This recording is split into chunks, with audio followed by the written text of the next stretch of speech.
Bonjour à tous, nous allons honorer une femme charismatique, une femme que le Seigneur a utilisée puissamment dans des miracles, des prodiges, une femme de feu, une femme de prière, une femme qui a bouleversé l'humanité tout entière par l'évangélisation. Et j'ai pensé simplement à Mercy Chinwo, à Maman Denamwana.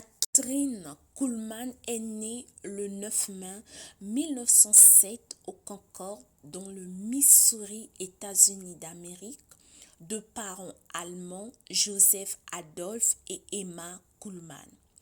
Elle est issue d'une famille de 4 enfants. Kuhlman se convertit en 1921 dans une réunion de réveil d'une église méthodiste dirigée par un évangéliste baptiste, le révérend Hummel. 5 ans durant, Catherine Kuhlman vécut avec les parents. Pendant cette période, les parents furent influencés par le Dr. Price, un évangéliste canadien qui enseignait sur le baptême du Saint-Esprit. Suite à cela, un ministère de guérison fut exercé dans les réunions. En 1928, la première opportunité de prêcher se présenta pour Catherine Kuhlman quand Everett Parrow ne put se rendre dans l'Idaho avec l'équipe pour une série de réunions. Cette équipe était composée à ce moment-là du couple Parrow, de Catherine Kuhlman et d'une pianiste. Du côté musical, Catherine Kuhlman se faisait accompagner de ses 3 sœurs. Les programmes du tabernacle se développaient avec le ministère de Catherine Kuhlman. Il y avait une école de dimanche, il y avait également un groupe de femmes et elle avait aussi une émission qui passait à la radio dénommée Le sourire jusqu'au bout. Au début de son ministère, Kuhlman était seulement évangéliste et elle se limitait à prêcher le message du salut. Surprise par des guérisons qui avaient lieu parfois, Kuhlman commença à chercher la manifestation de la puissance de Dieu de manière approfondie. En 1947, elle prêcha ses premiers messages sur le Saint-Esprit. À la première réunion, une femme fut guérie d'une tumeur en écoutant sa prédication. Plus tard, un homme fut aussi guéri de la même manière. Ces événements ont marqué le début du ministère de guérison de Kuhlman. Catherine Kuhlman a toujours pointé les hommes et les femmes vers Jésus, soulignant le plus grand miracle était la transformation d'une vie. Elle disait souvent: je crois au miracle avec chaque atome de mon être, parce que je crois en Dieu. Mais Catherine Kuhlman n'a rien à voir avec la guérison des corps malades. Je n'ai aucun pouvoir de guérison. C'est la puissance de Dieu qui fait la guérison. La seule partie que j'ai en elle est de rendre Jésus réel dans le cœur des hommes et des femmes. Tout résultat qu'il pourrait y avoir dans ma vie, ce n'est pas Catherine Kuhlman, c'est le Saint-Esprit. C'est ce que le Saint-Esprit fait à travers un vase cédé. Ce qui se passait dans les réunions de Kuhlman éclatait à travers les États-Unis. C'est à cette époque que le ministère de la voix de la guérison a été établi et que les hommes comme William Branham, Oral Roberts et bien d'autres ont bien propulsé sur la scène publique.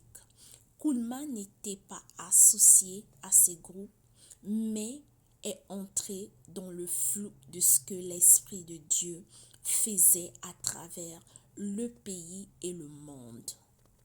Pour parler de Kathryn Kuhlman, j'avais sélectionné deux servantes de Dieu, Dena Moana et Mercy Chinwo. Là, nous voyons l'entrée de Mercy Chinwo et son époux.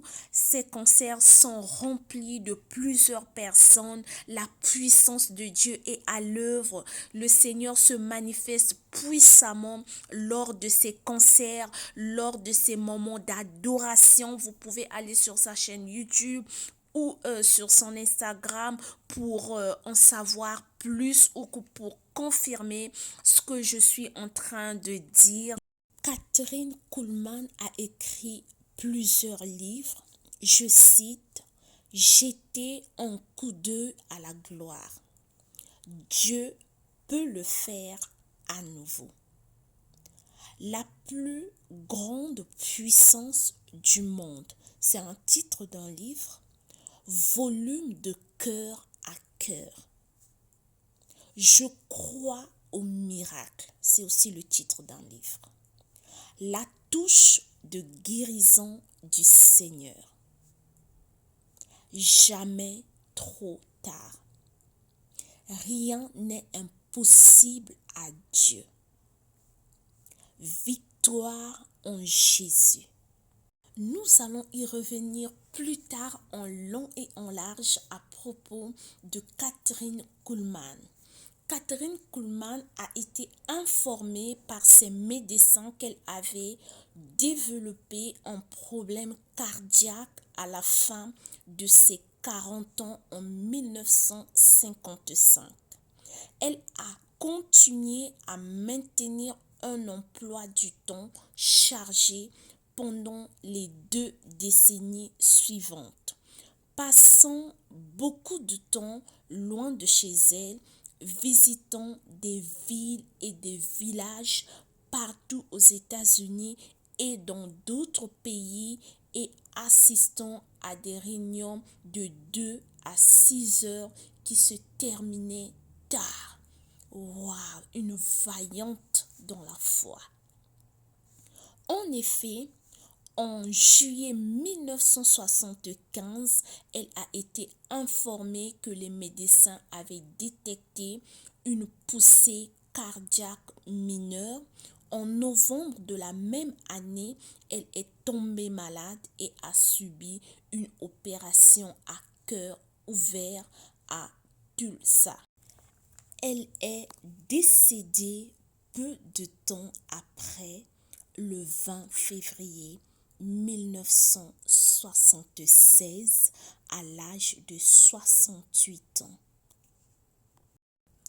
Elle est enterrée en Californie.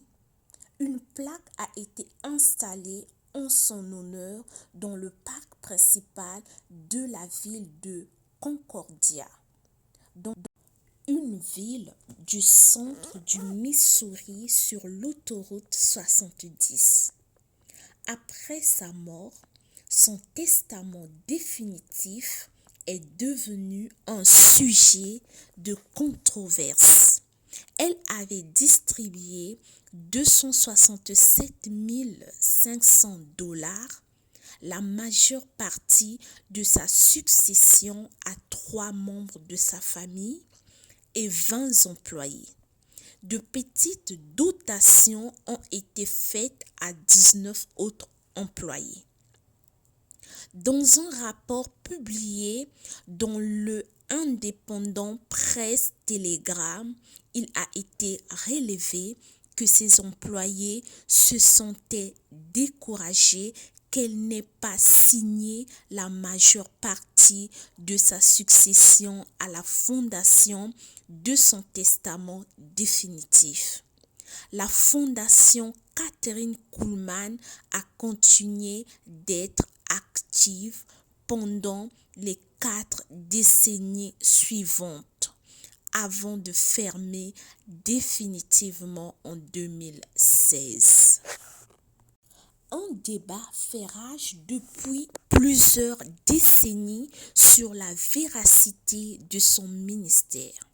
Beaucoup de ses partisans croient encore qu'elle est un précurseur crucial du mouvement charismatique actuel.